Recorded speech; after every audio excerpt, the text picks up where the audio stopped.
Dito po sa amin, 2 beses po kaming nagtatanim ng mani, wet and dry season. Kasi yung area po namin ay maganda po ang produkto ng mani po dito.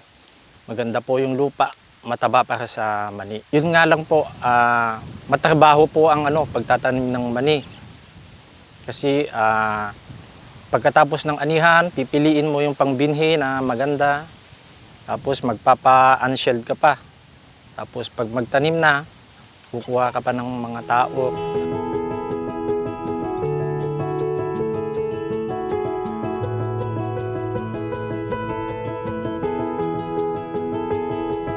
Layunin ng ating TBI na may bahagi matulungan ang ating industriya sa pamamagitan ng pag-introduce, pag-develop ng mga innovations patungkol sa pagpapabuti ng production ng peanut at pagpapabuti din ng post-harvest operations and processing ng peanut products natin. Ang Cagayan Valley Legumes Technology Business Incubator ay tinutulungan niya yung mga processors natin na ma-register ang kanilang mga produkto dito sa IPOPHL. So, tinutulungan natin silang mag-draft ng kanilang utility models and patents para ma-register yung products nila. Pangalawa na assistance natin is on quality assurance. So ina-assist natin yung mga mga processors natin na may subject sa Nutrifax sa accredited laboratory ang kanilang mga products. Siguro pangatlo is we also help them design their packages. Very important ang packaging sa product, sa labeling and the design of the package itself, including branding.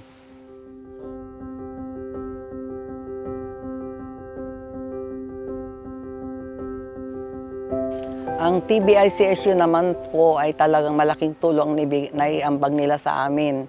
Sa pagpapahiram lang po ng mga equipment sa post-harvest facilities, napadali po yung aming pagpoproseso ng mani. Hindi gaya noon na inaabot ako yung isang kaban, inaabot lang ako ng 2 araw. Ngayon 30 minutes lang nabalatan na yung mani. Ganon po kabilis. At saka tinulungan po nila ako sa ng IPO ng aking mga product tulad ng roasted in-shell peanut at saka yung peanut butter. Tinuruan din po nila akong gumawa ng business plan, sa bookkeeping and accounting, ganon. Yung mga lang po, yung mga basic na ganon.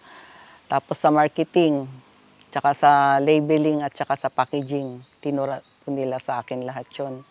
Yung mga kapitbahay ko naman po, natulungan din po nila ako sa aking pagpaproseso. Natutulungan ko din po sila sa kanilang kabuhayan.